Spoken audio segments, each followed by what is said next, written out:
So I'd like to call the Village of Webster Board meeting for February 9th to order. And if you would stand with me, please, for the pledge. And Al, would you lead us, please? I pledge allegiance to the flag of the United States of America and to the republic for which it stands, one nation, under God, indivisible, with liberty and justice for all. Thank you very much. You may be seated.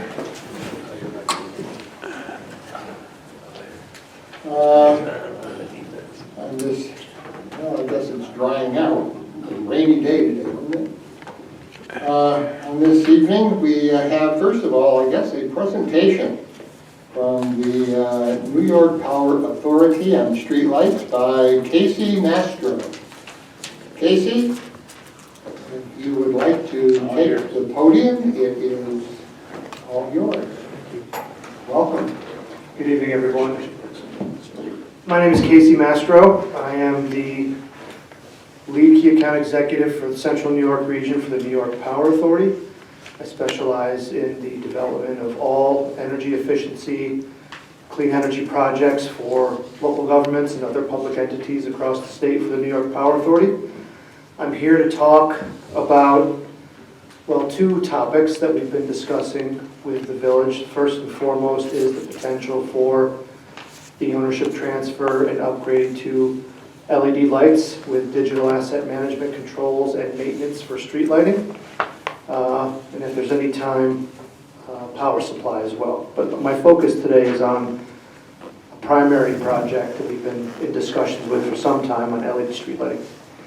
I provided an analysis. I've been talking to Jake and Marcia for some time about this, and I've in the spirit of transparency, provided Jake all of my engineering calculations and assumptions for this project. I would like to say, from a standpoint of a business model, that the New York Power Authority is an authority to the state of New York, and our mission is to help local governments and other public entities make energy-based data-based energy decisions for the betterment of all the constituents within a local government. So NYPA has no real financial skin in the game. We operate as an independent third party to public entities in the state to help you make energy decisions, right? So we are not a for-profit energy service company. And in that spirit, I am here as what I like to call a trusted energy advisor, helping the village make a decision about your assets and a model that you have been under, as well as hundreds, thousands of other local governments have been under previously since before 2017, in which the investor-owned utility owns your assets and you pay what's called facilities charges monthly, which is essentially like a long-term, decades-long car lease, essentially. So what I've shown to the board here is a one-page document that outlines a very conservative, and when I say very conservative, I mean it's riddled with allowances and contingencies and fluff, to capture any and all costs that we could possibly imagine in changing your assets to LED, upgrading them with digital asset management controls, and including an initial 2-year maintenance contract. The reason that I say that we're including a maintenance contract is because, as you all know, the investor-owned utilities have owned these fixtures for decades, and they have maintained them. And hopefully, RG&E has done a good job in doing that. I can't say that's the case for all investor-owned utilities or all local governments across the state. The Power Authority has personally implemented 250+ thousand LED streetlight upgrades across the state to date, covering hundreds of local governments. And I could provide a list of the 75+ that I have personally managed since this wave of opportunity started around 2017. The one-page document that I've shown provides an estimate of, from utility analysis only, right? So this is me looking at your utility bills and cross-referencing those bills with the public tariff. Not that anyone is taking the time to read the public tariff on street lighting, but it is partially my job to do so, and if you ever have trouble sleeping at night, feel free to dive into that tariff. But it's important to understand how you're being billed. Jake has.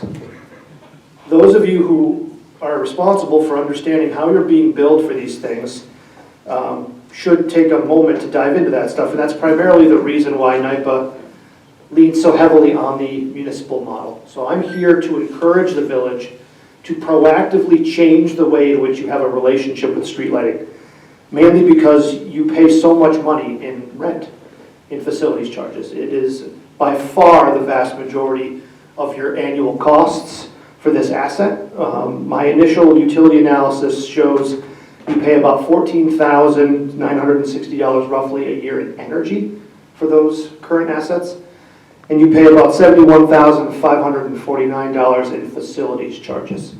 Facilities charges are essentially the pass-through costs for the depreciation of the asset and maintenance. I am showing an analysis here in which you would be saving approximately, where are my savings numbers here? $65,801 in total annually from what you pay now. That's approximately 60+%. You can see the breakdown in kilowatt hour cost savings and ownership savings. The ownership savings is $66,753 on this project. The energy savings is $9,467. So it's about roughly a little less than 50%, or around 50% savings from energy as you see those LEDs get installed. But the moment you take ownership, the moment the Public Service Commission approves the ownership transfer from the utilities to the village, you would immediately see approximately 60% savings in your bill. And that is because you go down from paying individual facilities charges per asset down to what's called a pole lease charge, which is $1.62 per fixture annually to essentially rent what would be now your assets on National Grid poles. Or, I'm sorry, not National Grid, RG&E. So because of that fact, and this is the case for any local government that has more than 100 lights, or even less, maybe 50, you can make the argument from a data perspective that owning the assets and getting out from this decades-long model is an important, I think, educated, important energy decision, right? So we are, at the very least here, we are disrupting a revenue stream because of those facilities charges being what they are, and that is a long-term revenue capture by the investor-owned utilities. And local governments have been paying it forever. NYPA, previous to 2019, was a sort of a relationship builder between the market and local governments for how you would maintain those fixtures after owning them.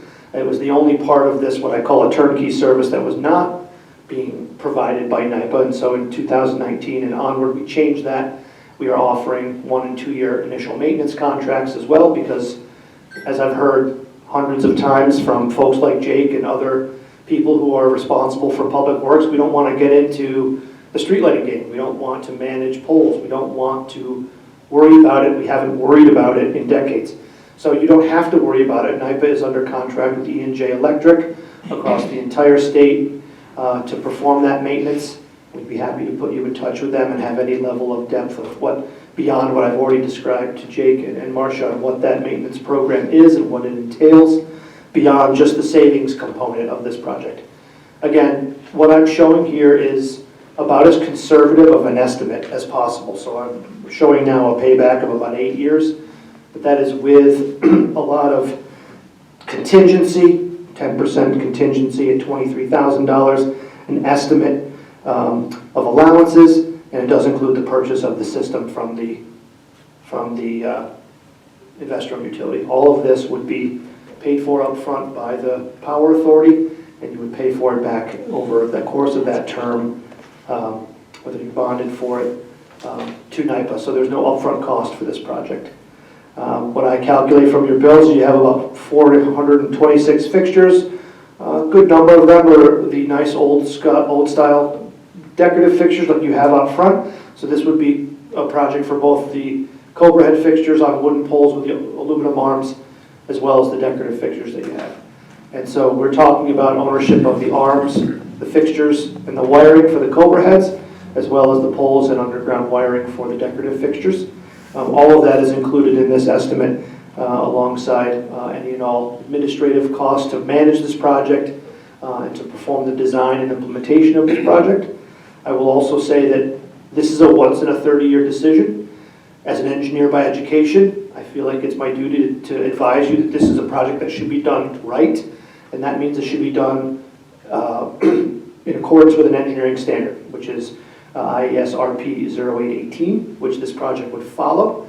That means we would come in during a design, so I'm here essentially asking the board to approve or pass a resolution to move this project into design phase is what I'm actually here to request, at which point we would work with a contracting partner, come into the village and start assessing actual conditions of a percentage of your assets here in the village. This isn't something that would be done via Google Earth or anything. We'd be physically here doing photometric analyses and making the proper determinations based on what types of roadways you have, how far apart the lights are, how, the altitude of the lights from the ground, what the proper illumination in the village should be from a street-by-street perspective. NYPA views these projects first and foremost as a health and safety project for the pedestrians walking around the village, right? So this is how we view it. A secondary benefit is energy savings and facilities charges savings. The first and foremost is you're going to have a properly well-lit village based on an engineering standard in which the people walking around this village are as safe as possible. I mean, headlights are for the drivers, street lights are for pedestrians. That's how we view this. It is the primary focus of this project. It just happens to come with a significant amount of savings. And to do that correctly, you need to do it via an engineering standard. So that is what we would do, and that is a part of this project. You can see it as a part of design and construction management, as well as the administration of the project from NYPA standpoint. From that point, we would then provide you what's called a 90% design. These projects, lighting by nature, go pretty quickly to 90% design. It's not a weather-based technology like HVAC. It's fairly simple. It's kilowatt hours in, kilowatt hours out by wattage. We can be very, very, very certain of what we think savings would be on a project like this, depending on the assumptions that are made, right? So one of the differences between what I've shown you here and a design is I'm making estimates on what I believe LED reduction should be based on the wattages that are currently in the bill. Design and physical locations of the lights, speaking with you and with this board and folks that are involved in the village, may alter that a little bit. Some places may want to be more lit. Some places can be underlit. We may be able to have lower wattages in certain areas. So I would expect that some of those energy savings would probably go up as opposed to down. But this, again, is an estimate that I have made based on your current wattages. So the design is very helpful alongside working with the people that know the village best based on residential, commercial areas, intersections, and so forth. Nobody knows your village like you folks, and we encourage people to be as part of this process as possible, and that would all go into the 90% design. If that 90% design were approved, we would then move to 100% design, which is what you probably see in the contract, and would be implemented here in the village. And we would also work alongside you to help with that ownership transfer process. I will say that of all the things that I have talked to local governments about in this process, dealing with the utility and making that ownership transfer has been the most administratively burdensome. However, the Public Service Commission is the governing body, and they have put together a very strict code, 70A is what it's called, in which the investor-owned utilities need to abide by. So there's specific timelines that need to be held, that need to be held accountable to, and we would get through this process together all in all. From the time you request a price to the time you sign the pole attachment and purchase agreements, we would probably take ownership over the course of 9 months roughly. In that time, we do what's called a parallel path, which is we want to have a fully baked, agreed upon design by the time the Public Service Commission changes ownership, at which point we are able to then go in and start making upgrades to LED. We can't do anything while the investor-owned utilities own the fixtures, but we like to combine our timelines of design with the ownership transfer, and so we would be able to literally be implementing LEDs very, very quickly after the Public Service Commission were to sign over ownership. So I wanted to not take too much time to stand up here and speak of all the reasons I think this project is valuable. I don't Well, I don't want to presume what you think is valuable, but I am here after much discussion with Jake and Marcia. I'm very grateful to be here. I would be happy to answer any questions that the board has on the value of this project from your perspective. I have a question. Yes, sir. Thank you for your presentation. I'm a little concerned about the maintenance aspect of this. Is this, suppose a car crashes into a pole and the pole falls down and we call the maintenance. Was that B&L, did you say? Or? Our maintenance contractor is E&J. You wouldn't call E&J directly. We have a 24/7 hotline, and we have staff at NIPA that manages this project, this service solely. And how is that cost figured? The cost is a flat $24.46 a fixture for an unlimited routine maintenance. So the way the maintenance is structured is you have three different types of maintenance. You have routine maintenance, non-routine maintenance, and emergency maintenance. The $24.46 per fixture that I just quoted you is for unlimited routine maintenance. So that is unlimited changes from lights to as the utilities change out poles. It's unlimited change outs of the fixtures if they go bad. I'm trying to remember the 3 or 4 other things that are included in routine maintenance. And then there's a non-routine maintenance. So there's weather-related incidents, there are accidents. These are considered non-routine maintenance. NIPA offers a recommendation on what we think a non-routine maintenance budget would be. However, we do not expect non-routine maintenance to be an out-of-pocket cost to any municipality. We have not had non-routine maintenance to be out-of-pocket cost to any municipalities to date. Those are almost always and exclusively handled through appropriate insurances. So if a pole went down, the reason that we recommend a budget is because if the village had to put out some upfront cost and then be reimbursed by the insurance, that would take place. The utilities would put the pole back up and our non-routine maintenance contract would then put the assets back on that pole on your behalf. And it would be completely managed by the Power Authority. So is this maintenance contract on a yearly basis or is it? Right now we offer 1 year and 2 year initial maintenance contracts to see if you like the service. Frankly, we don't want to stick anybody with a long-term contract if for whatever reason they aren't happy with that contract. I have not had that happen yet, however. And then you can re-up that contract in either 2 year or I think up to 5 year terms after the fact on secondary contracts. But the initial contract is either 1 or 2 years. This estimate is showing a 2 year contract. So the annual savings is actually this $65,801 less the cost of the annual maintenance. The annual maintenance I'm estimating is $10,419, yielding a total estimated savings of $65,801 a year. Where is that number? It is under the estimated annual savings portion of the page, about halfway down. You can see our kilowatt hour savings in kWh estimate from your bill, that total cost savings in comparison to what you're paying in delivery. So what on this page 2, what's this, what are these costs? Routine maintenance annual costs, year 1, $11,462. Non-routine maintenance budget, what's this? Those are the estimates for maintenance, right? So that $11,000 includes a 10% contingency that we're not calculating in the one-page summary because we don't really use it. It's just an administrative item that we put on there. We don't. The actual figure is $10,419.96. That's for routine maintenance. The second column is the recommended non-routine maintenance budget that we suggest you consider, although we do not believe, and we have not had a customer yet actually have to pay out of pocket for non-routine maintenance. Those costs have all been covered by appropriate insurances. So the non-routine. But you're collecting the money anyhow from the tax. We're not collecting it. We're not taking it. We're just suggesting if you have to. The village is taking it. The village has got to collect it. How's it end up in their budget if it's not ultimately part of the? It's a portion.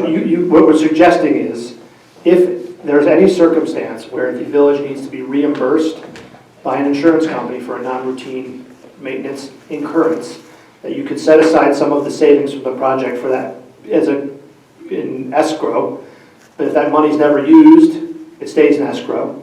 If it is, you could use it and then get reimbursed by the insurance company. It's not an expense that we foresee or have had local governments have to pay out of pocket long term.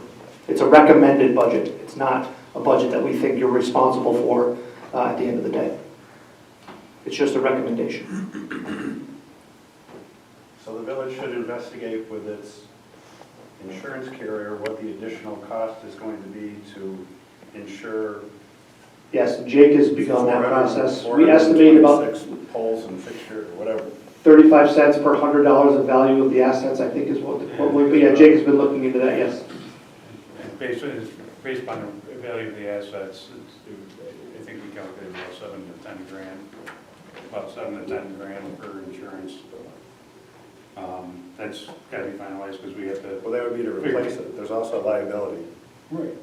Yeah. Pole fixture falls down and hits somebody. It's it's not. That includes the liability. Huh? That includes the liability. It does. Okay. What was that? I didn't say.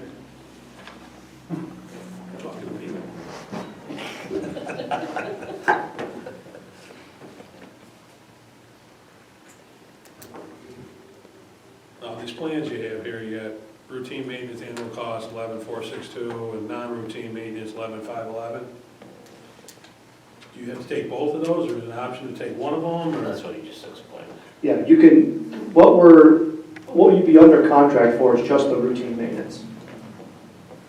Right, so you're spending $75,000 a year now in facilities charges. We're suggesting that an annual maintenance contract would be $10,000, just over $10,000, 1/7 of what you're paying now. The non-routine budget is just a recommendation. Again, we believe that what we've seen in the past across hundreds of projects is that those costs are incurred by insurance companies, whether it be weather-related or, God forbid, somebody drives into a pole, and their insurance has to cover that cost. So basically, the village is on its own for non-routine maintenance. Whether you cover that cost with insurance or not, that's, you cover it with insurance. I don't know if there's a deductible, on the village's policies, but the village might have,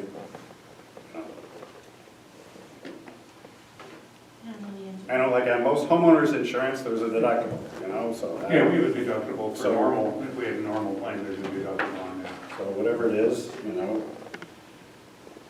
I would imagine there probably might be a deductible. I would urge you to consider what you've been paying for decades. I mean, that's why we're well, here. it's still a net savings, but it just may not be the $65,801 a year. But it's still a net savings, because whatever the insurance costs and whatever the deductible is, it's not going to add up to $65,000 a year, right? Right. So you're still going to, so there still is a net savings by owning the streetlight system. I mean, there's a multitude of ways you could do this project. You don't have to own them. You could do this project either through your utility, where they would still own the fixtures, or you could do it through a for-profit ESCO. You could do it through NIPA. Those are generally the three ways you could do this. I think that if you were to suggest to the utility that they would continue owning the fixtures and provide you on paper what I think would look like a much smaller capital dollar value paid off in like 2 years or something, I think that would look attractive on paper. But I think, again, the real value of this project is not in the energy savings or paying off the remaining value of the assets as the investor-owned utility calculates them. I don't know exactly when your assets were installed, but I would wager some of them are fairly old and have probably met their depreciated value already. But again, what we're trying to do is help encourage folks to proactively take ownership of these fixtures and get out from underneath this facilities charges model, because there's just, I don't know how long these assets have been in this village, but from the savings numbers that we're showing, it's probably pretty eye-opening how much the local governments all across the state have been paying over 20 years, and so this is the model that we are encouraging folks to work under, and has been primarily the only model that we've suggested since 2016. Would this mean that anytime we get a light out, someone calls, and if it's not ours, it's somebody else's, and we don't know when it'll go back on, would it be more in our hands now?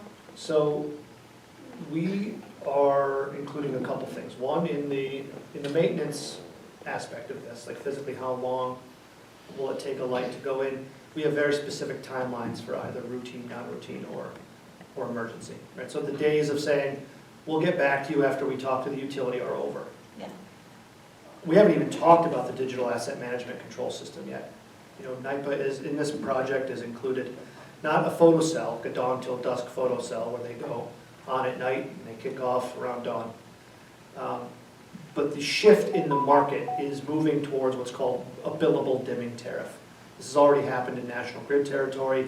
It's happening all across the state. It's I think, in pilot right now with RG&E. So you would be getting credit, additional energy savings from dimming your fixtures, literally going onto a phone, whoever you deem to have access. I would imagine it's probably Jake and someone else.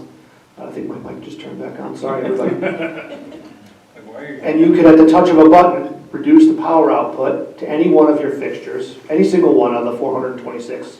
You could group them in streets, you could group them by neighborhood, you could group them by the decoratives on Main Street if you wanted to have a parade, if you wanted to have fire, anything. And you could dim those fixtures down, and the billable dimming tariff that allows you to not have to pay for energy that you're not using. So there's an additional future-proofing here on this project that we could have a whole separate conversation, I think, on the value of digital asset management controls. Shut off. That's correct. That's exactly what can happen. Why are lights on at full power from 11 at night to 5 in the morning if they don't have to be? There's no optical difference between 100% power and 80%, first of all. So part of this is that you have a longevity aspect of these lights where you put them in at 80%. You don't even put them in at 100%. You elongate the life of these fixtures by an additional 7 years just by doing that. You don't even have an optical difference of the lumens on the ground until 80% power output. So again, this is really not just from an ownership standpoint, but from a control standpoint, really an empowering initiative to completely change the relationship that you have with streetlights. So we would go through a full training on the digital asset management control for you. We would come here to your site and do the training here for you and show you how this comes with a 10-year software license. In 10 years from now, we can either re-up that license or, the way lighting control, I don't know if anyone here is familiar with lighting controls, but they move at the speed of light. Sorry for the terrible pun, but there might be an even more advanced technology 10 years from now is what I'm saying. But that is a part of this project. Those are about $140 per fixture, the nodes that go on. We can do those later. You could decide later. However, from a labor standpoint, what we call truck rolls, it's the least expensive way to do this if you're doing it while you're putting the LED in. And we encourage digital asset management controls. The digital asset management control is the brain of the maintenance program.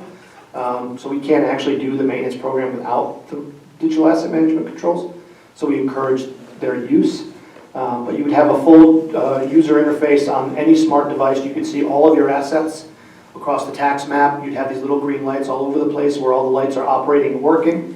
And you could scroll your mouse over. You could see all the information pertinent to that individual fixture. If you should technically know before a constituent, because Jake or someone else, we, our maintenance crew, and probably Jake would all be notified immediately via email and text that a fixture was out. So when that constituent calls the next day and says, "Hey, our light is out," you say, "Mr. and Mrs. Jones, thank you. We're already aware of it. For our maintenance contract, that light will be up and running within 10 business days. Thank you very much."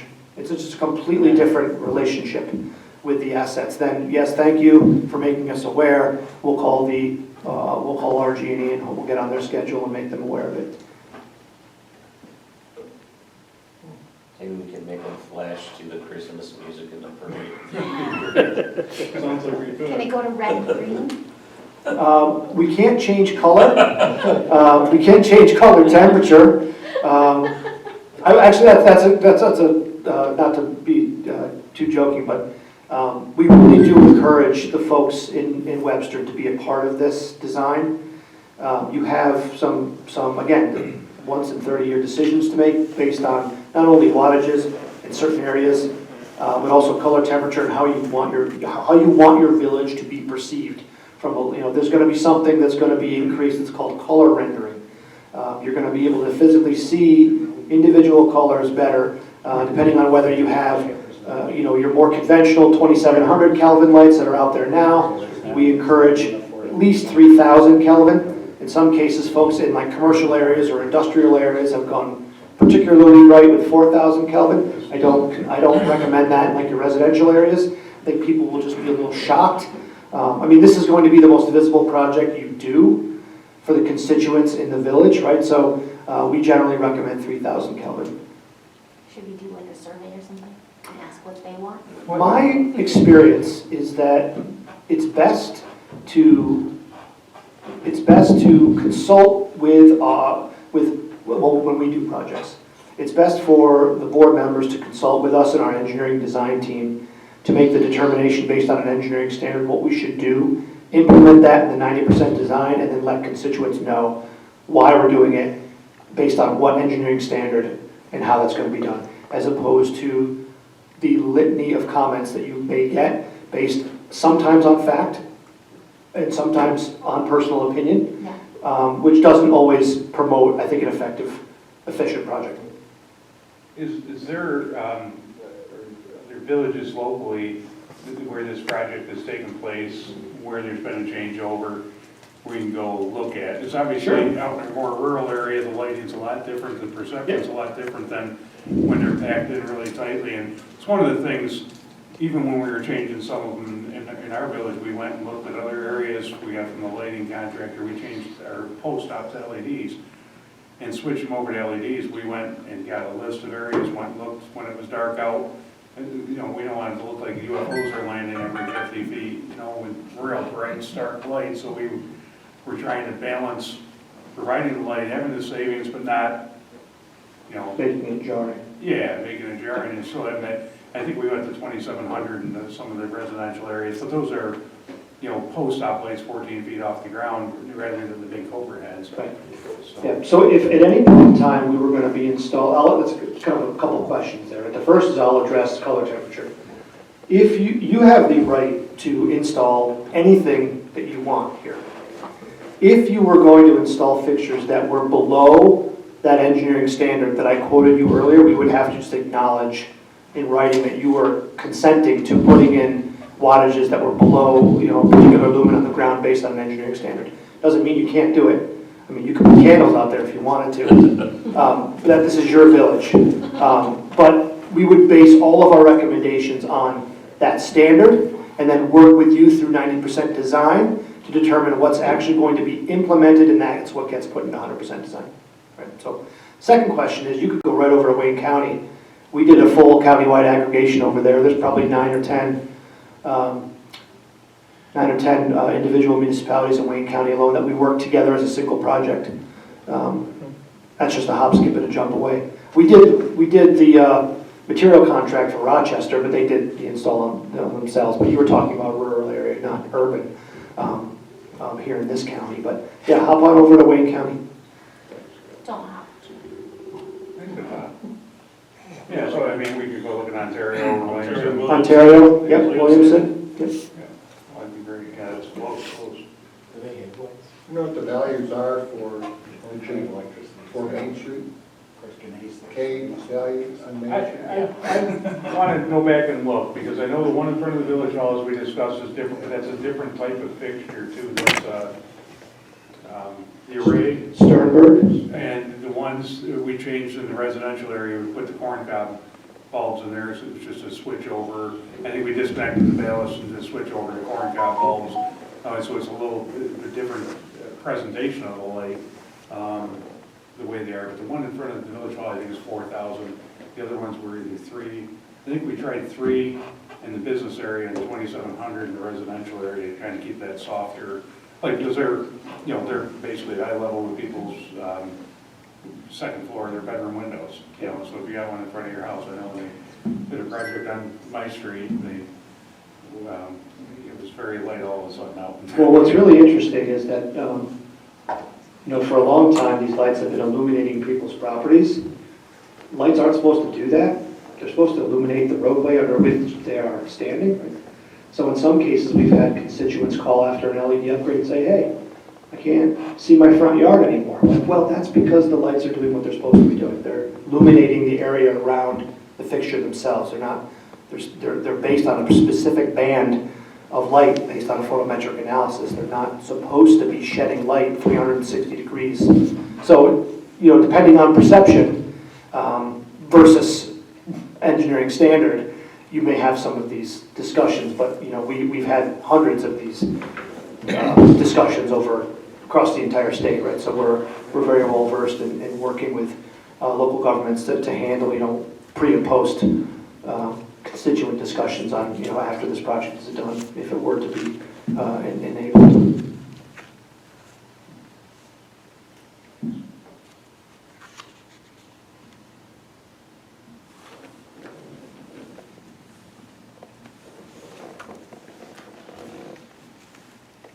I want to thank everybody for your time. What's the initial cost to the village without going further for that 90% workup or whatever? Zero. NIPA covers all costs for the project. So one thing I know we talked about is that if we did the 90% and for some reason the board said, let's not continue on with purchasing a streetlight system for whatever reason, then there is a cost associated with that. If we don't proceed with the rest, it's kind of rolled into the project and we don't continue with the project. Yes. Then there is some engineering costs. I think it was about 30. It's 40% of the project management subtotal, so just about 30,000. Yeah. If we were to move forward and do the whole design for you, and you said, you know what, we don't feel like doing this anymore, we would have to just recover administrative costs up until that point, which we estimate would be about 40% of the total project management total.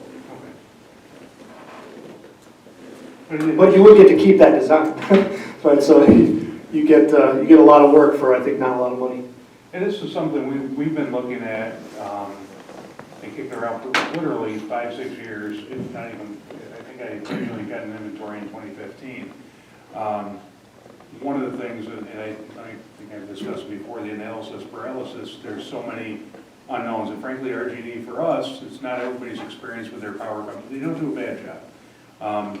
There's been some differences lately in the response times and things, but overall they do, we call up, there's a online reporting thing, we call up, and the light gets fixed within a week and a half, 2 weeks generally, unless there's an issue. One of the concerns that we had, and we've been exploring, the reason I think we've been looking at it so long is, like we discussed the insurance thing, we have to get a billing in the system. It took me months to get a quote from RG&E or a proposal for the purchase. We got that, I think it was in 18. I asked again last year, we got a proposal for areas over North Bay Road, which wasn't very helpful. I replied back, and I just recently requested the price again, the sales proposal again, so we can have that. And the big thing was the insurance questions that, like I said, we're trying to sort that out and make sure that we get a true cost. If we say 65 but it costs 70, it's not a savings. I'm pretty confident that's not the experience that they've had. Again, and some of it was just the maintenance. Our residents, they pay for and deserve a certain level of service, and we want to make sure that we're not going backwards on that, and we could maintain that for them. We even started reaching out to a local municipality, another village that has an electric company, so we started talking about maybe we can do an IMA with them for the maintenance on them. But one of the issues I think with that is if we have a weather event that causes a problem, they're going to obviously concentrate on their own stuff. It's a little different than having somebody that's hired, specifically, I'm assuming they make sure they know how much they can take on. An ice storm's going to put everybody back a bit, but there's a lot of pieces and parts, and I think gathering those pieces and parts together isn't something that we're equipped to do. I mean, Marcia and I have been looking at this. Sometimes you don't know what you don't know, and having somebody like the Power Authority on your team or on your side to be able to look at these things and know the questions to ask and know the PSC 70A code that, you know, when we start to deal with the RG&E or with the power company to try to get those answers, you know, it's very helpful that expertise is available. And frankly, if, you know, if we did it, you know, we've been looking at it for 7 years, if we did this 5 years ago, that's about 300 grand potentially that we missed out on if those savings do prove true. So, something, I feel, you know, RG&E wants to change these lights over to LED eventually. And if they change them over first, the purchase price is probably gonna go way up. Yeah. But again, that was some of the things you said, when did these go in? It would go in, there's 50, 60-year-old poles and fixtures and things out there. We're changing the fixtures. What's the life expectancy in a pole? We have kind of a unique situation, I remember at our last meeting or discussion, is we would actually buy some of the assets, or included in the purchase would be poles and lights. Typically it's not, typically it's just an attachment, but we would have some of those assets because of the way our system's designed, where it's not distribution of the houses, it's street light only. So, you know, what's the life expectancy of those poles? We have to start planning on doing pole replacements down the line. And what's that cost? I never bought a telephone pole, so I don't know, and know what those are. So there's a lot that goes into it, and a lot that needs to be evaluated. And I think that design would address all that. Like you said, there's people on the ground here looking at them and understanding. That's correct. Yeah.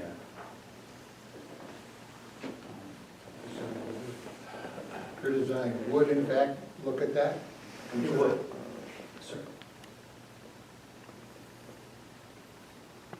And that's something, I remember asking RG&E years ago, how many disconnects, and they're like, you know, 400. I'm like, you just told me we had to buy the poles and everything where it's street light only, and if there's 10 lights on that circuit, we obviously have one disconnect, we wouldn't have one for each individual pole. So it's tough to even get answers like that, because, and I think it's kind of a cash cow for them, so they're not really feel the urgency to get rid of it, you know, so.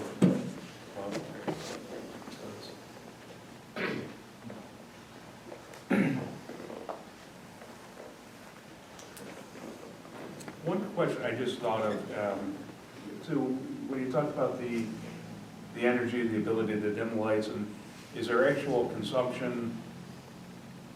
Right now, like we decorate, and for Christmas, there's street lights, we have plugs on the poles, and that's all included, and there's not an extra fee for when we're decorating. They're all LED light, well, usually LED lights, sometimes we have small incandescent ones, or the string lights that are there.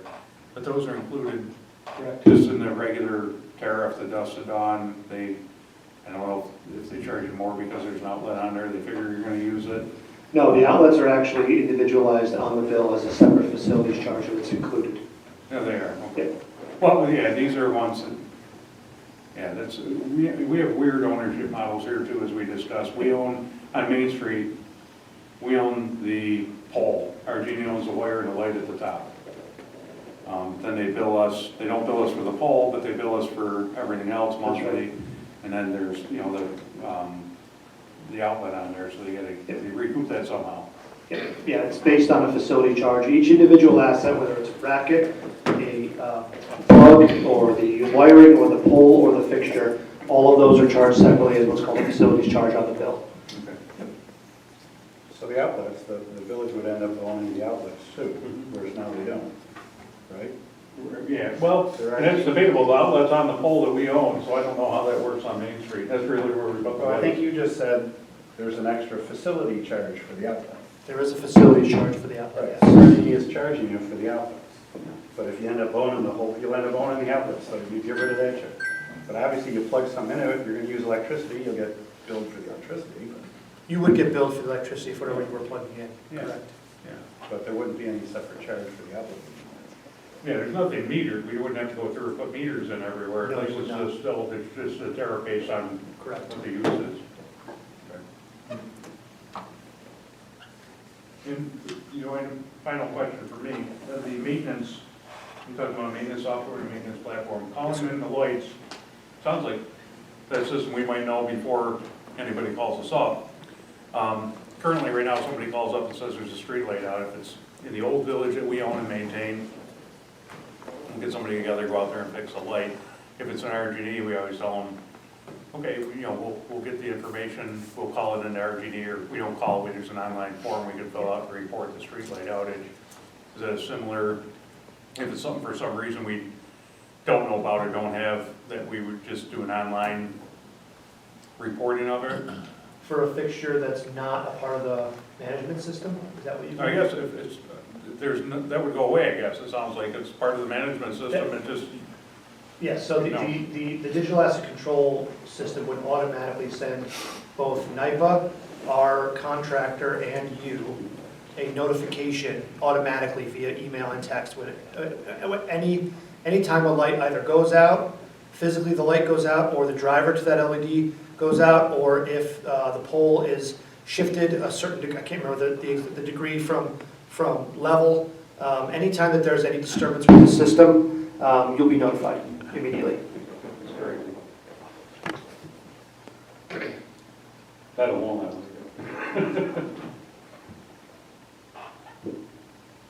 So, and Marcia, you would anticipate, assuming they decide to go through with this bonding, the $500,000 cost? Yep, Because the village Maybe doesn't have $500,000 laying around somewhere to pay for it. well, we're trying to do, but We kind of do. We can have it. we're getting to that. Yeah, we would bond it or at least take out a ban, something like that. Oh, yes, and I just, all the conversations that I've had with Casey and the detailed questions that Jake's been asking, I think at least going, Was that a take? no, I loved it. At least going forward with, getting the 90% plan in place, I think that's a very smart investment. I'm excited about this project. I hope we do it. Thanks, Marcia, that makes a lot of sense. Yep.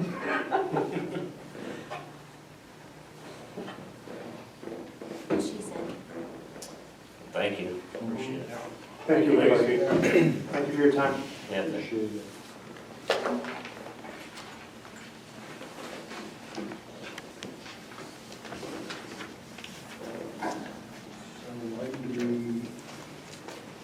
When do we need to, I'm assuming sooner. Well, he's asking for you to sign page 2 and send it back to him.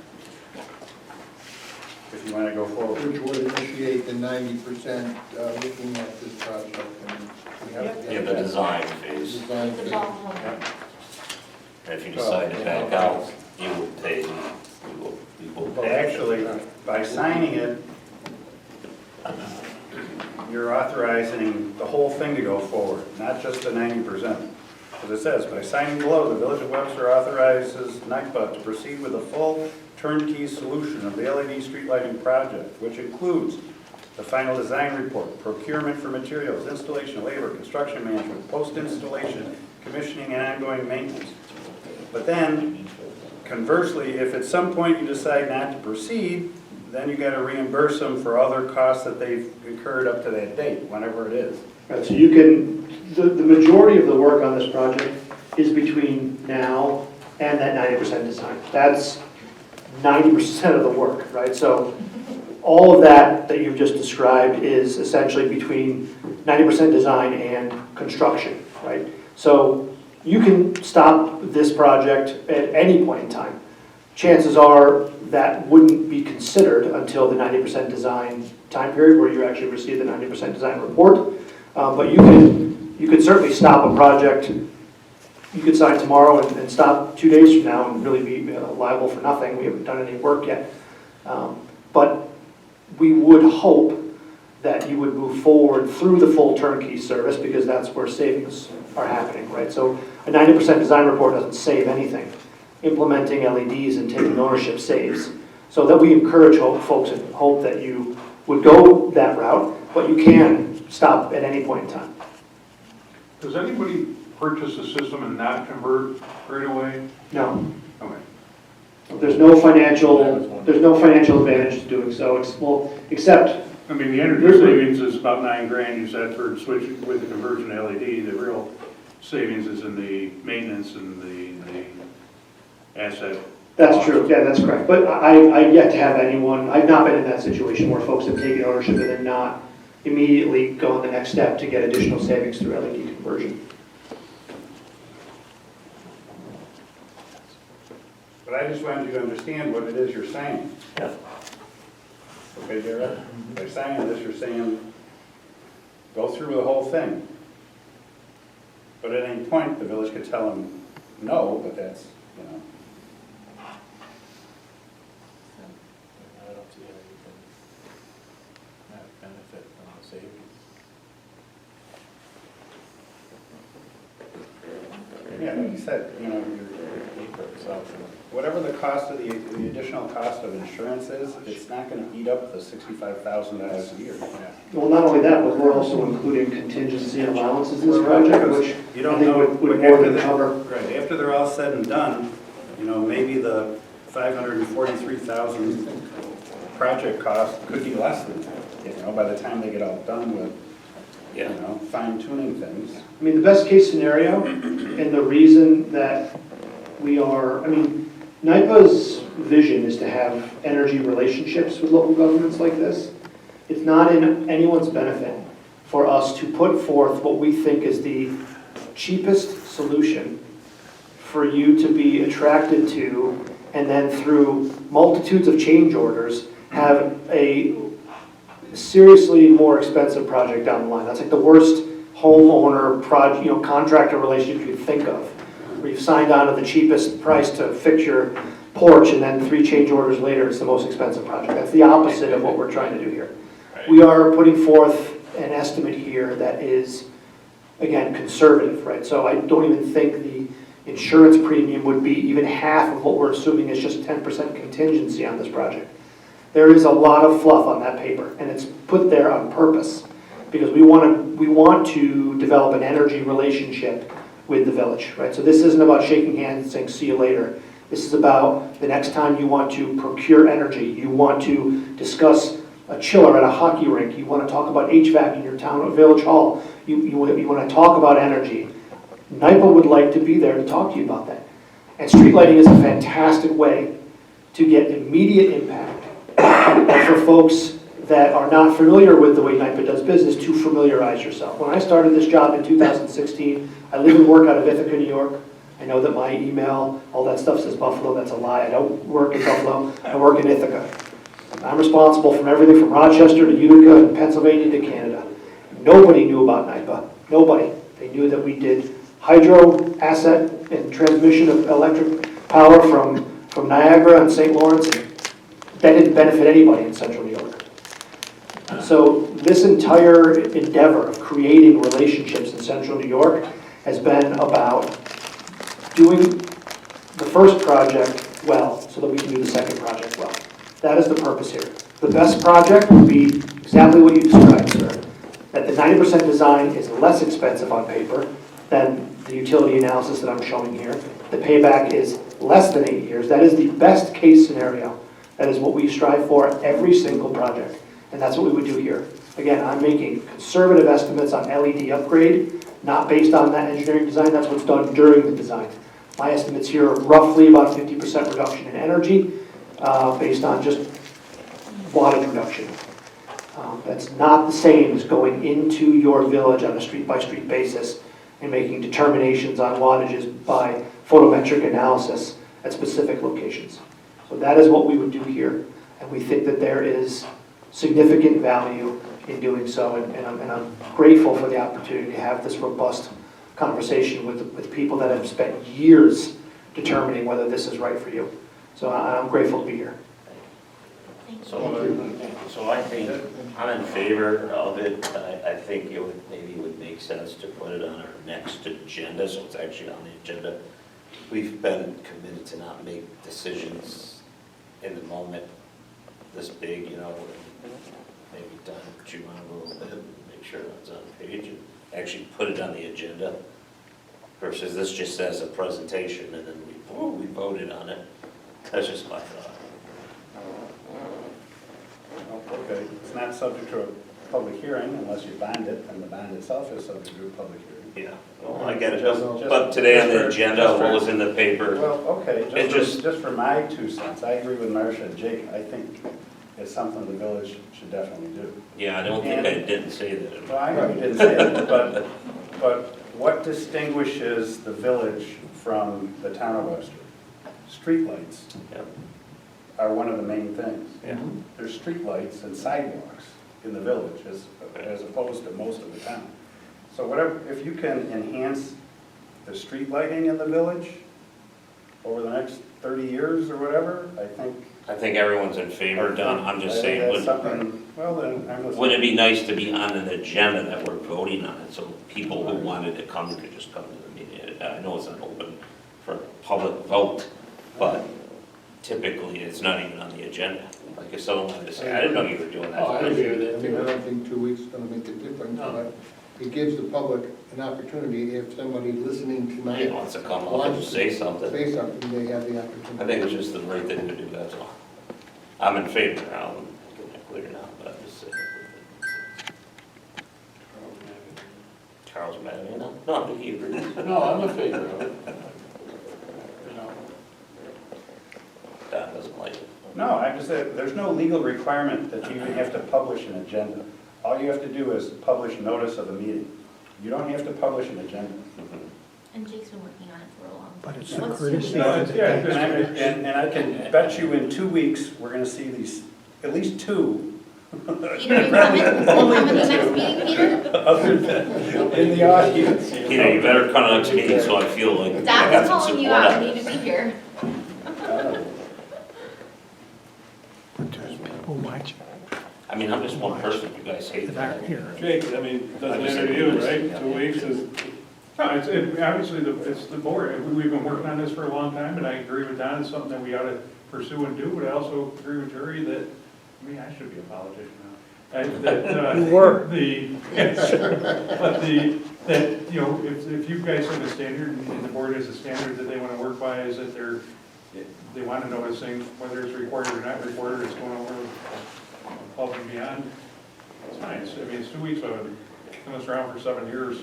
7 years and 2 weeks isn't going to be bad, I guess. So, but I think it is, and I think the value in this relationship, as you said, it's a relationship building, but the value in it is their expertise and their ability that, hey, with this, we don't even know what we don't know sometimes on some of these things. So having that ability, having somebody well versed in that, it's good. And this might give an opportunity if there's other questions that pop up afterwards.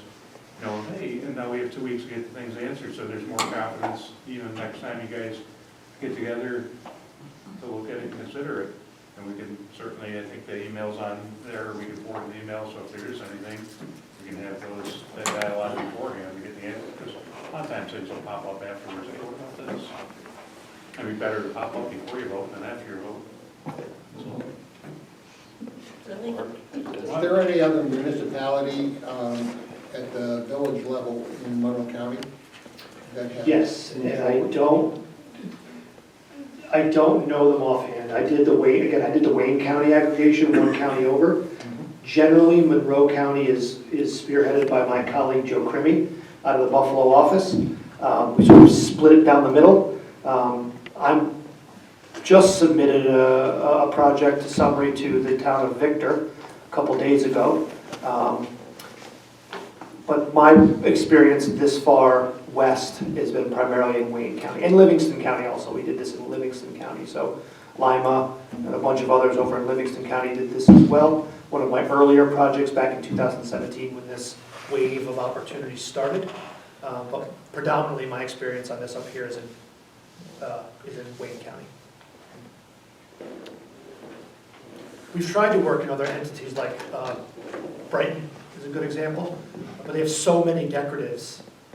It was almost entirely decoratives, and it was just so expensive per unit that they just said the heck with it. they have nice, I like their street lights. Well, they're just very, Hard ones? very old, very expensive. Yeah. We look, I think Penfield's another type of just very, very expensive fixtures. I agree with Terry that we I agree. should wait until 2 weeks. And then sign it at that time. Perfect. Thanks, everybody. That would be my. Thank you. Thanks so much, Casey. the action. My pleasure. Thank you so much. Thank you very, very Thank much you for for the listening. presentation. My pleasure. I certainly appreciate you were coming in, the information that you have provided and what you are offering, but I think to finalize this, I'm a proponent of giving opportunity for those who may not be here or listening to weigh in on it, should they want to. And I don't think the 2 weeks will make an ultimate difference. in There's terms of no what we're doing. timeline on a project like this other than the cost of doing nothing. Right, that's a cost. I understand. 2 weeks is nothing. Not doing the project is expensive. Oh, And I think we all agree. yeah. You know, and I will say that this is a project that should be done. You should do this. Who you do it with and how is the question. Again, you could do this through a number of other entities, but I will say, and this is something I take pride in as a representative of the Power Authority.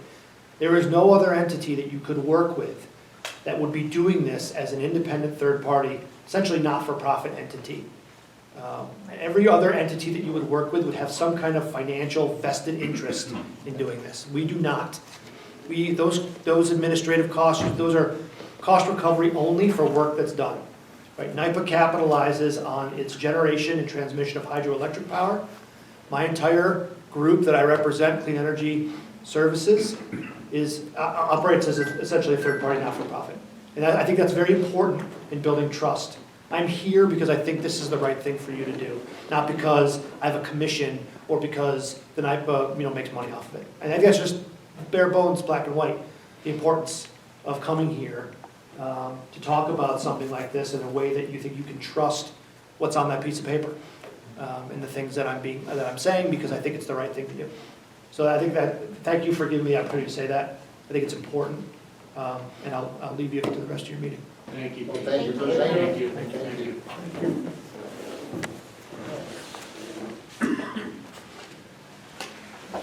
You can put that on the agenda.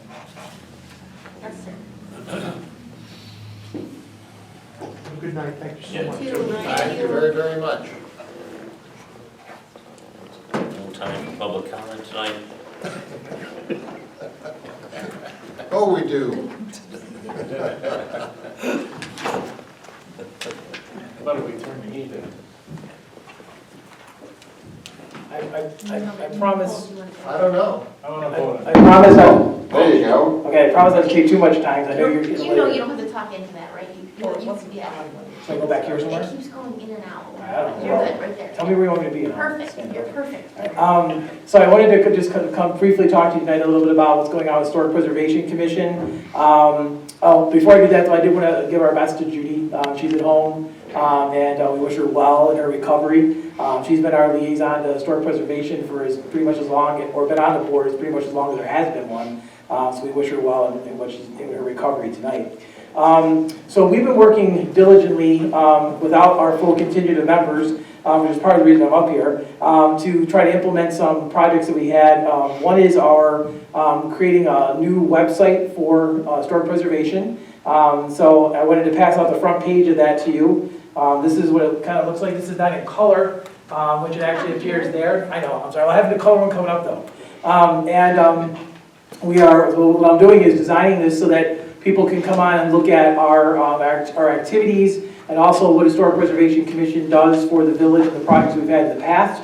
There's a page, you can barely make it out at the top, there's a page there for sites of the month where I've posted the sites from this year and most of the ones from 2021, or 22 I mean, 21, sorry, I said this year I meant 22 and 21, how about that? And we'll continue to upgrade and update that page to reflect the sites of the month.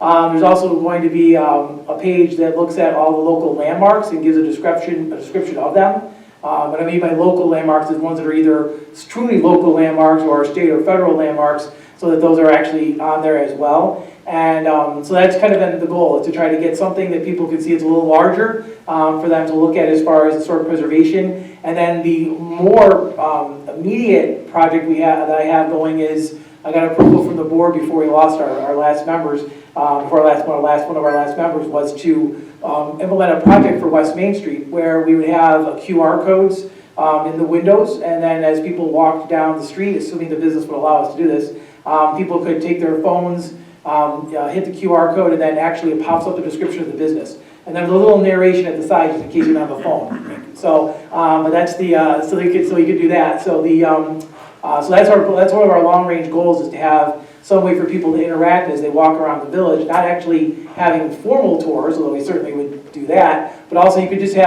walk in there and take it and see what the history of that building looked like. And that link would be to a page in this website, which is the reason why the website is so cool, because it allows us to have a lot of pages potentially. So that's the thing there. So I would ask the board to consider allowing us to link this on the village's own website. Right now, there's kind of a really antiquated drop-down menu, which we could just eliminate. Instead, we just have a button where the resident could just hit the button, and it would just automatically take them to our site. So this is a Google site, so it's pretty secure. It's attached to an email address, my own. So it's actually pretty secure on that one as well. And in addition to that, because we were chasing around looking for opportunities for people to communicate with us, I don't want them necessarily to email me personally. I did establish another Google address, a Gmail address for the Historic Preservation Commission. So people can actually get in touch with us if they just want to talk about that alone, because I get a lot of different emails from everything else. So it's a way to kind of separate them out. So we're kind of working on a level of trying to make ourselves finally getting to 2015, even though it's 2023. And so we will hopefully be able to have people contact us. We did lose 2 of our members, which has made it hard for us to meet. So we're looking for new members, those of you who are out there, to be on the Village Historic Preservation Commission. I know there's a great deal of interest in history in Webster. The biggest obstacle, if there is one, is that you have to be a village resident. So we really want you to think about, if you're a village resident and you're interested in preserving the history of the village, if you love the old buildings, if you love the look of the village, then I would definitely encourage you to come on board. But we're not just about preserving the past, we're also about celebrating it. So we have done presentations in the past. Every month we do Sites of the Month during the summer. And then we've done also tours. So we've done garden tours, house tours, done a church tour. So we have all kinds of ability to do that too. So if you want to get involved, this is an excellent time to do it, because we're looking for members, and there's a lot to do. And you don't have to do too much. There's just one meeting a month on the 3rd Tuesday, so it's easy to do. And we have a flyer, which I'll give one of you guys one of these. So this is a kind of recruitment flyer with the Gmail address on it, and this is our Google site address. That's right there as well. So if you guys want to pause you're looking at it again, there it is.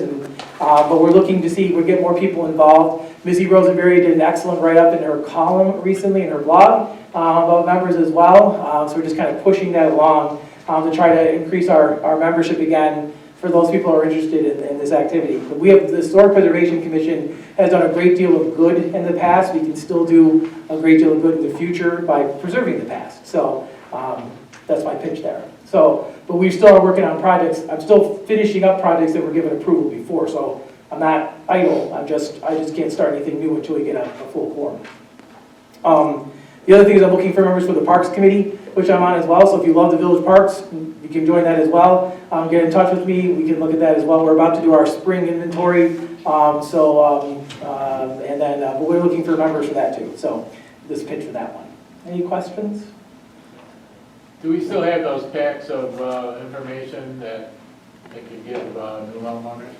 We do. I have those available. If people want to look at more information about their home, Lynn's very, very available to do that. She's helped people. And then we also have information if they wanted to just designate a local landmark. Is that kind of what you're talking about? Or no, the welcome packet that I used. Oh yeah, we just do, well, the welcome packet, I have redone it a little bit, so I'd like to start doing it again. Yes, the quick answer is I do have it. Yes, but right now it's separate. Right now it's separate slides.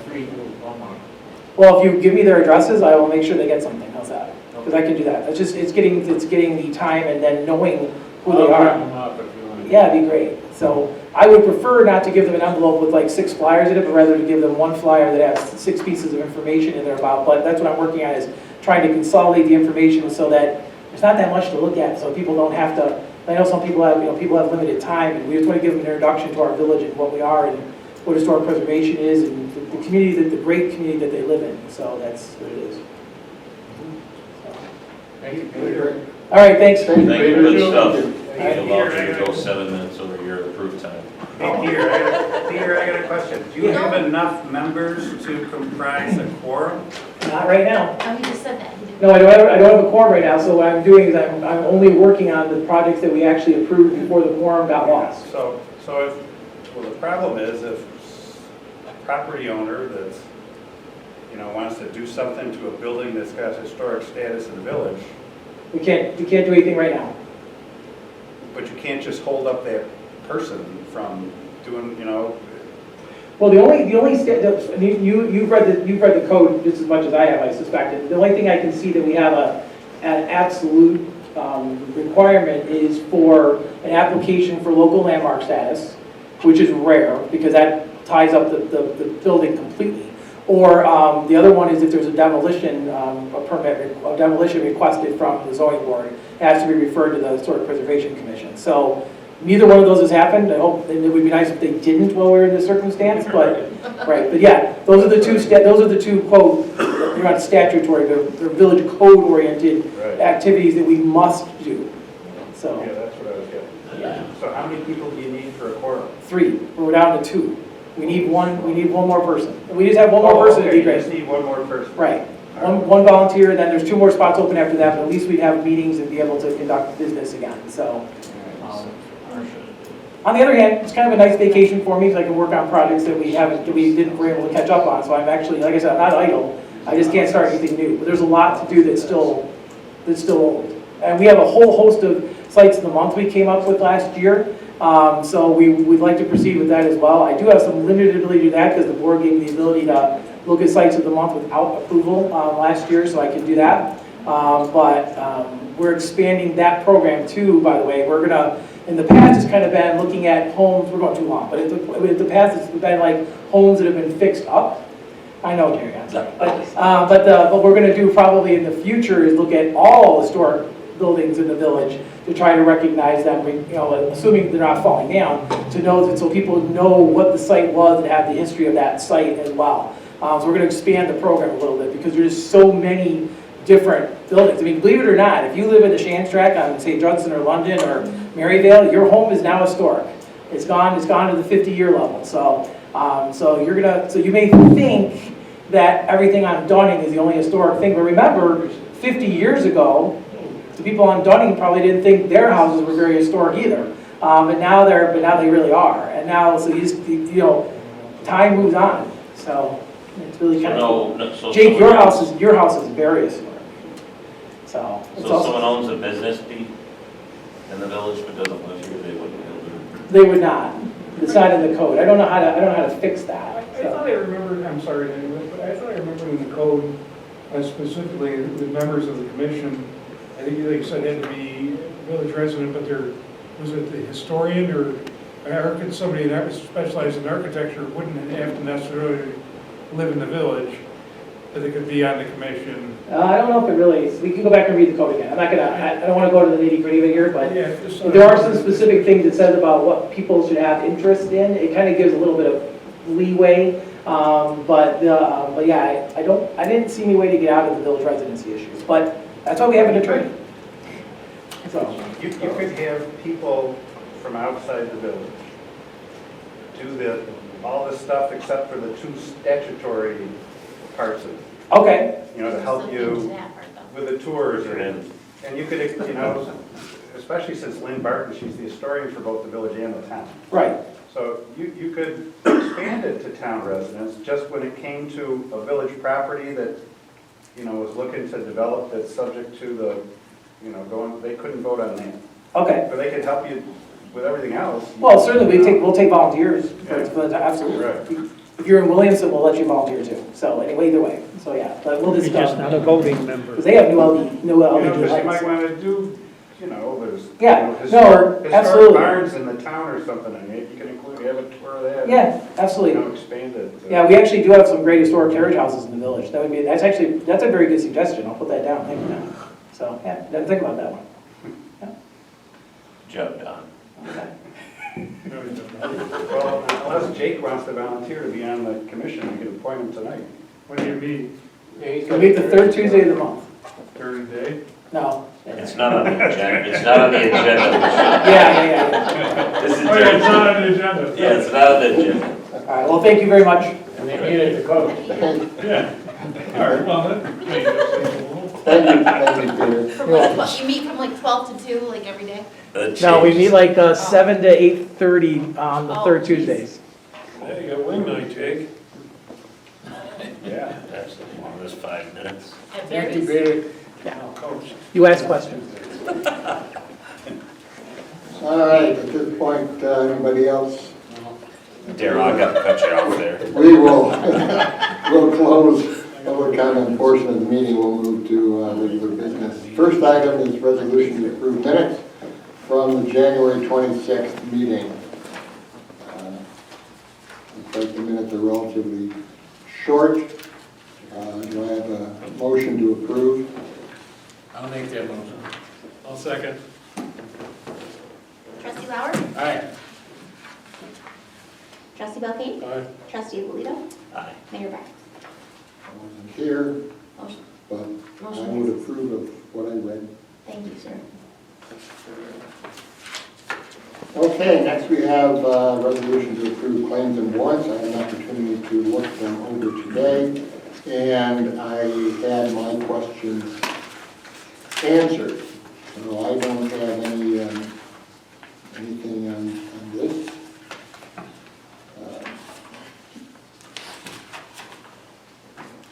Sure? No. All right. Wasn't super big either. Anybody else? Look at it quickly.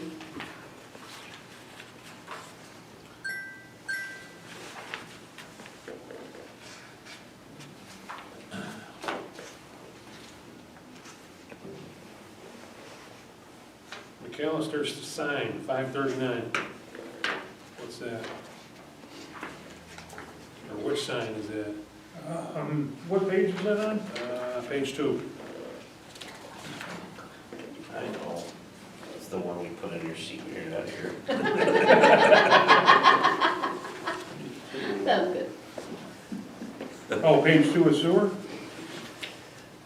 Abstract vouchers, approval. Easy, wait. No, AA. Page 2. I think it was something for a truck. I think so, but I'm looking at, W1. there's 2. Villagizing, new W1 Villagized. with reflective Oh. stripes. Okay, yeah, so, yeah, it's a new W1, that's the pickup truck with the snowplow in the front of it. We put the village logo on and then reflective stripes on it. Okay. Fair enough, thank you. I don't know why I can't see it on this. I have a different, You're looking at AA, not the G. Yeah. You're looking at sewer. why I had G first. I see it. What page of the package did they get? Make a motion to approve the claims and warrants. No, I don't know. We have a motion to approve. Any second? I'll second. Jerry seconds. Trustee Belkane? Aye. Trustee Alito? Aye. Trustee Lauer? Aye. Mayor Barnes? Aye. Motion carries. Response to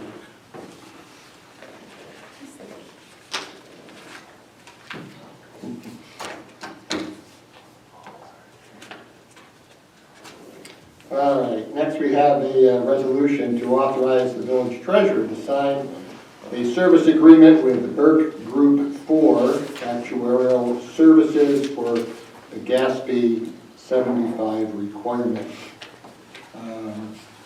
Believe you have that agreement in front of you. maybe we looked that over. I think we looked that over a while ago. I do have a question that I would ask. This seems to lock us in, does it not, into 2026? Or was that, am I not correct in that? For the services? I think you can term with 90 days. No? Don's looking at it. And Where you did you can- look for? I'm on the appendix A, it says service, and they have May 31st, 23, 24, 25, 26. you can term with 90 days. Oh, we may terminate it, but I'm saying this proposal that we have in front of us is a 4-year proposal. Yep. So they're doing a full valuation report this year, May 31st, and then an interim. Yep, we only have to do a full valuation every other year.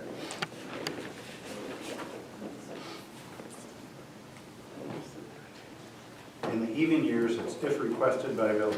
So if the village doesn't request it, you don't owe them the $2,250. But we always request it, Why is that? because it Yeah, is we should. advisable. to Best have- practice. Yes, it's best practice. That's practice. Because we've always done it that way. I had that, like, I Don't you love that? Yeah. It's always done. That's why. Best practice. Okay, carry on. And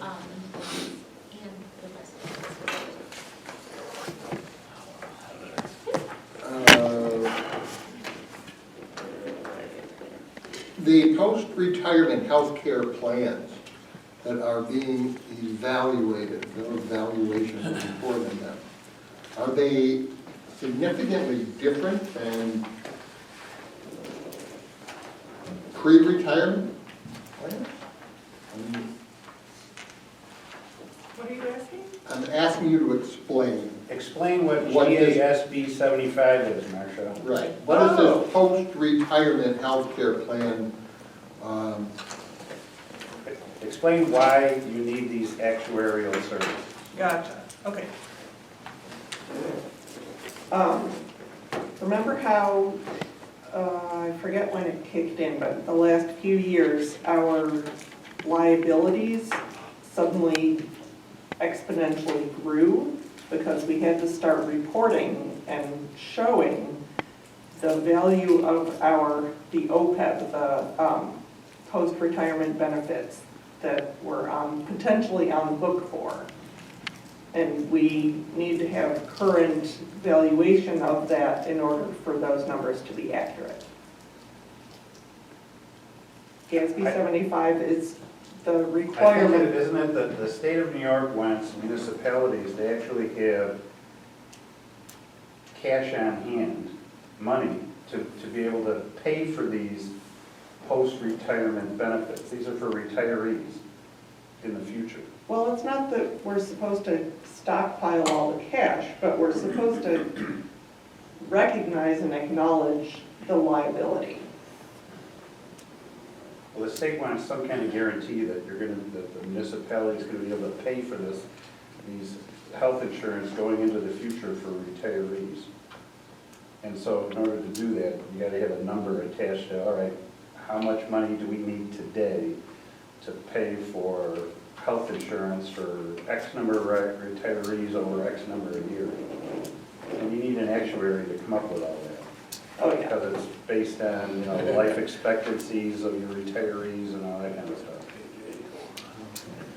But it's basically another New York State mandate that they passed on to towns, villages, cities, and counties.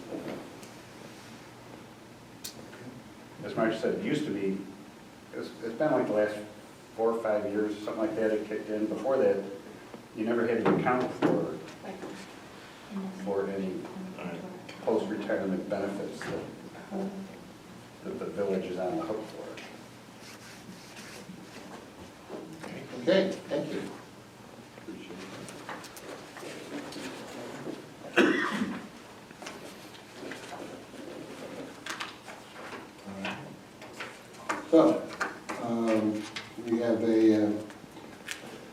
motion to authorize the village treasurer to sign the service agreement with her group, their actuarial services.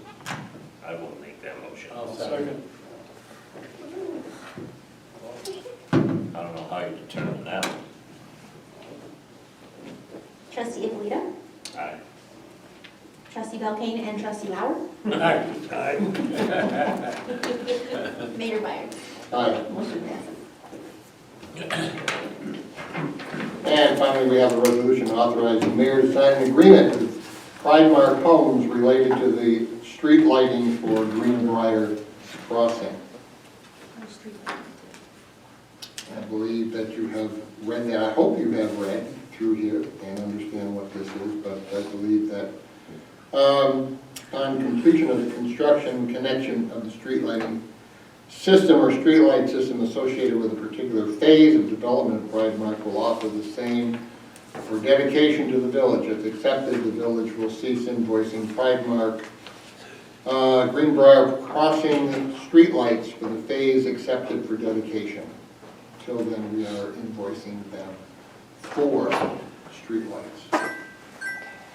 This all came about because RG&E, if they were gonna set it up for the village from day one, it's a non-metered service. Just there's a tariff, there's a count on the lights, and that's how they do it. If it's for a developer or for a homeowners association or something like that, they meter them. So they would set it up with meters, and then we would transfer it later. And I think ultimately, if we discuss, I think the gate at the well says its own meter, and it's about $20 a month or so to have $4 or 4 cents worth of electricity used probably during the month. But they charge you that meter charge, so it's more advantageous to set it up properly to start with.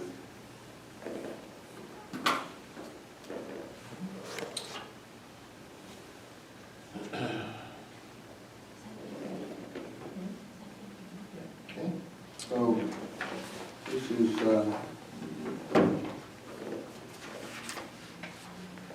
something that we need to authorize. I'll make that motion. Second. Trustee Ippolito, Aye. trustee Belkane, Aye. trustee Lauer, Aye. Mayor Byers. Aye, Motion passes. I think Greenbrier is coming along very nicely. Yeah, it is. All right, open the public, well, now we go to the attorney. Don, it is you. Nothing other than Tuesday, myself and Matt Higgins of LaBella were appearing again before the town zoning board to try to get the approval for the extension of the non-conforming use, which the wastewater treatment plant is. So hopefully, although I anticipate there still will be public opposition, even though the septic receiving was dropped. Hopefully it will go smoothly. But knowing certain of the opponents, you never know what to expect. Good luck, sir. Huh? Good luck.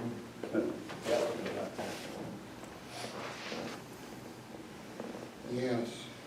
And you know, speaking of Greenbrier, just Tuesday evening, Jim Barbado, who's the owner of Pridemark, they hosted a Webster Chamber networking event at their model townhouse. And talking to Jim, since the pandemic, his costs for those townhouses, and they're identical virtually to the ones down State Road, Arbor Creek, I think they're called, in the town. They're virtually identical, but his costs are up $100,000. I believe it. The smallest townhouse over there now starts at $400,000. Wow. That's unbelievable. Whereas just the ones down State Road, they started at $300,000. So by the time people get done with the extras and all that, they're spending $450,000, $475,000 on these things. Just the cost of supply. And Jim said his margin is now less. Even jacking the price up $100,000, He's making less money on each townhouse than he was doing at Arbor Creek. It's all labor costs and material costs. He's saying he's paying $225 a cubic yard for concrete. It used to be like $50, $75 a yard. Recently it's been about 100, but. He just had to pay $225. $100 for a sheet of plywood now. Yeah. Yeah. But he's still selling them. Some are people are, A lot of attorneys sliding around here. I don't know who it is. But he's selling them, yeah. All right. I have nothing else. We'll move on to the Department of Public Works. All right, and I had decaf, so I'm going to talk long. Working on a community development block grant application.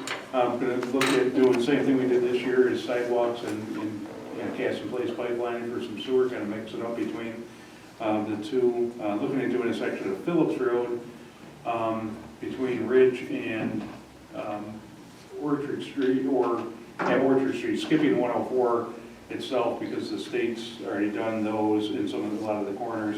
That area, if you recall, it kind of jogs in and out between the village and the town. So I'm working with Pat from the town, kind of doing, rather than a joint application, we're doing two that are, two separate ones that are handed in and kind of treat the project all as one. We're working through those, are due next week.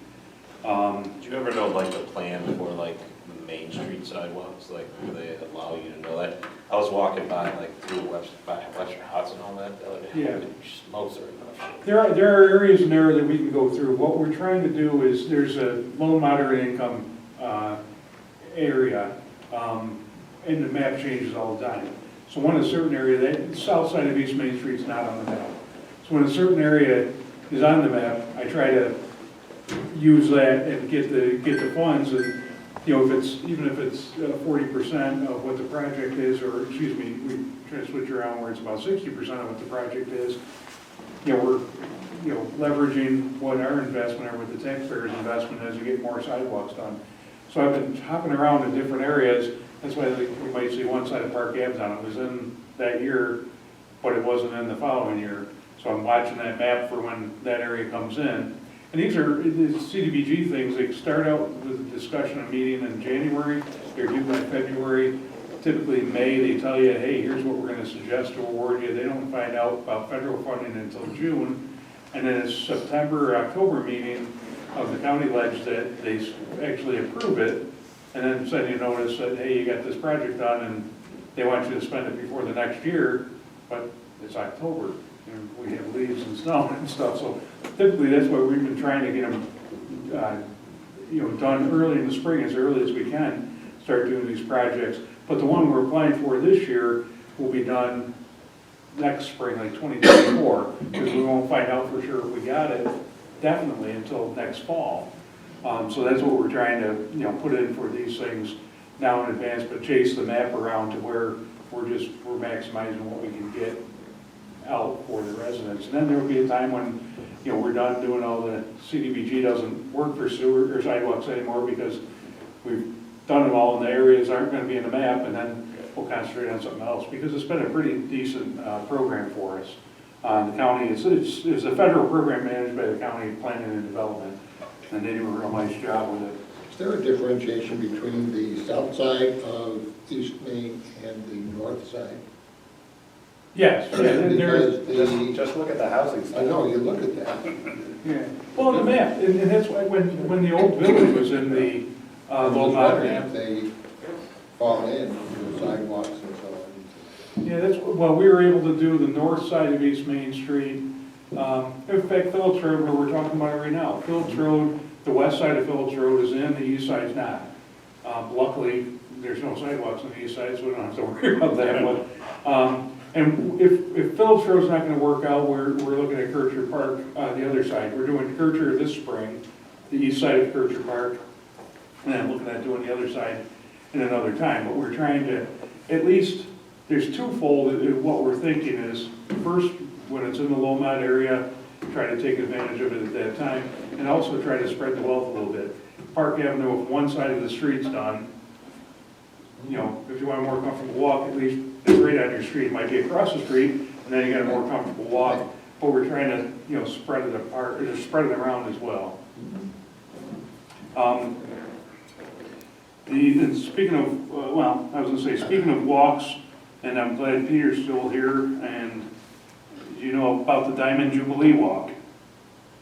No. Okay, well, I'll discuss that with you. Part of the research on State Road, I talked to someone from the law department at the county talking about the right-of-ways and easements down there, and started to try to do some research, and I wasn't able to find, looking up sidewalk, because they didn't call it a sidewalk, it was called a Diamond Jubilee Walk, and actually there's a plaque on a boulder down at Xerox near their parking lot that has the Webster Fire Department, Xerox, and the Village of Webster on there, when they extended the walks from Orchard Street, or that's 1,250 feet of walk from Orchard Street down to the parking lot. So it was a little bit of history that if I would have known about what they call the Diamond Jubilee Walk, I would have been searching it, typing that in rather than sidewalk, and that'd be no success. But that was something we came up with or found the other day, just as a side.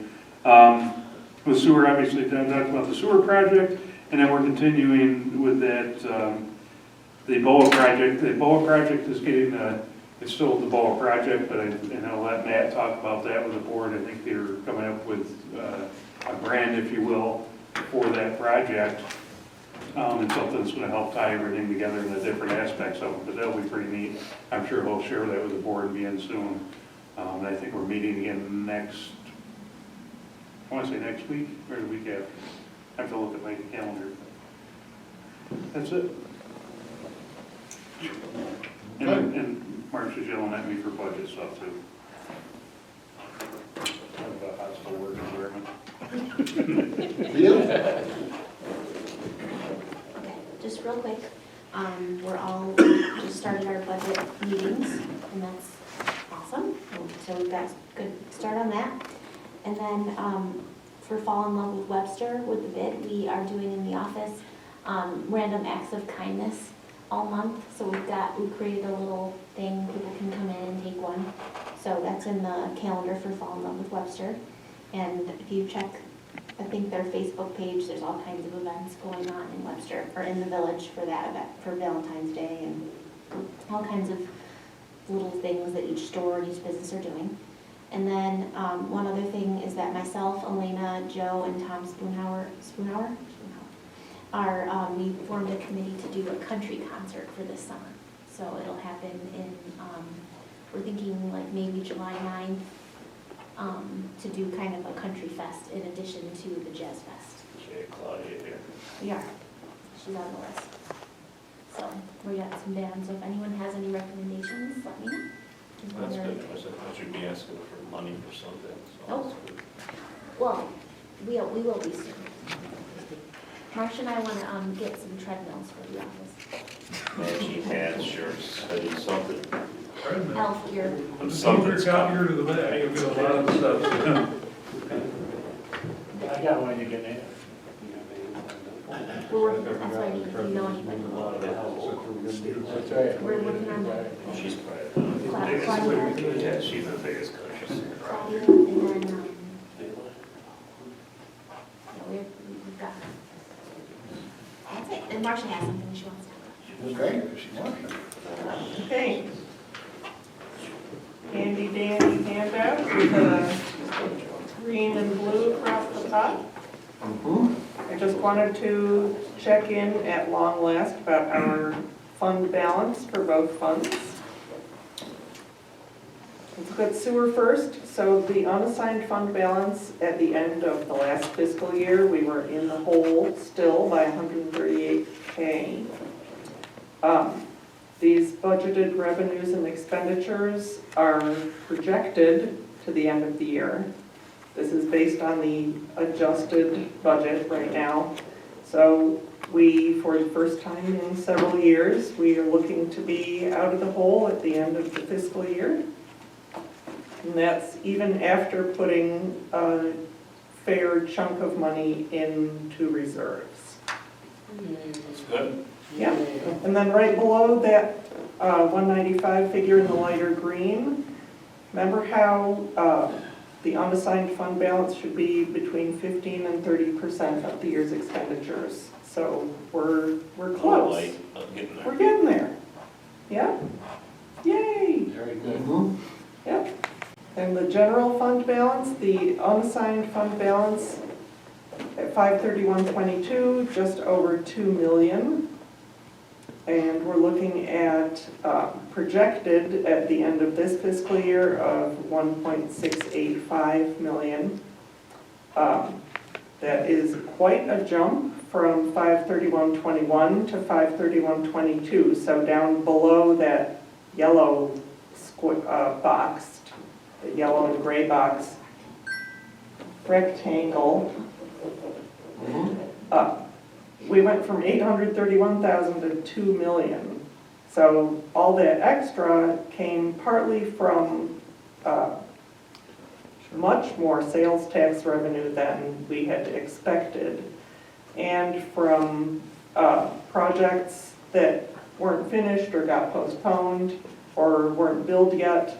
Also for several vehicles that delivery was delayed, manufacture and delivery was delayed into the next fiscal year. So a lot of that 1.1 million, so-called surplus is going to get eaten up this year. But we're still looking at a healthy fund balance. 1.6 million, right? Yep. Oh, the other crucial thing here, sewer no longer owes general anything.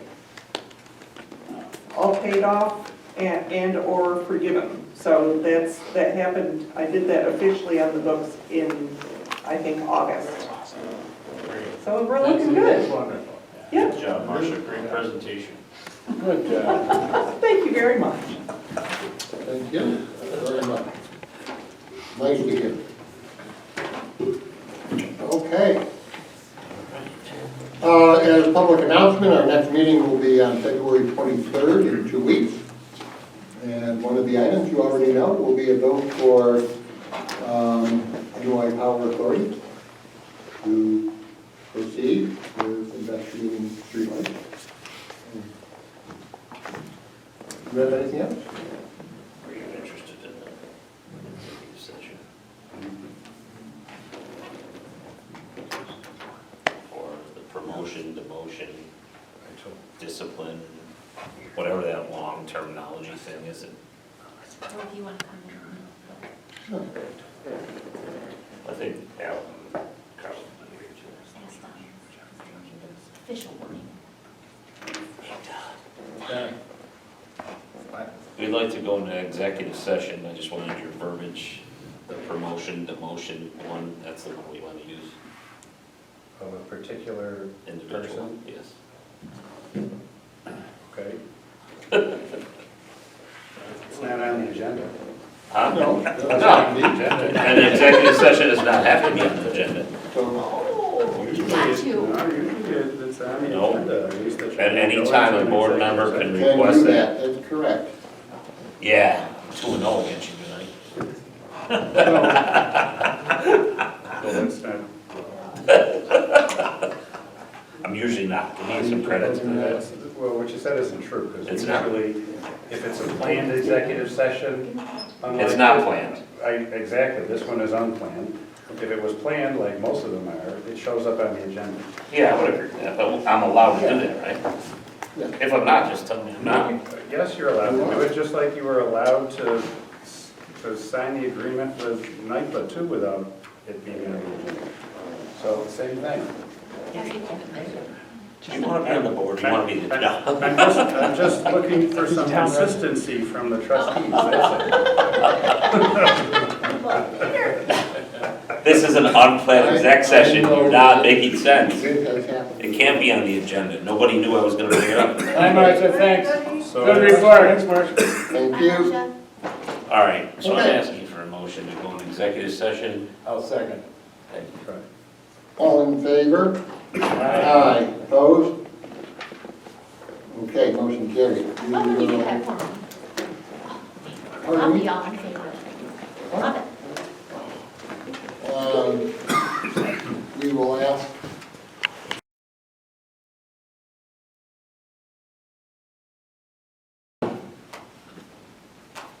Have a vote to come out of executive session. I have a motion to come out of executive session. I'll make that. All in favor? Aye. Opposed? All right, as mentioned before, our next meeting is. You're going to take a motion to adjourn? Oh, yeah. Pardon me? Adjourn? We got to adjourn here. That's Talk about when the right. next meeting was. I did not get up out of my seat, Right. Yeah, so I'm stretching. Backwards. do I have a motion to adjourn? I'll make that motion. I'll second it. All in favor? Aye. Opposed? Thanks, Rick.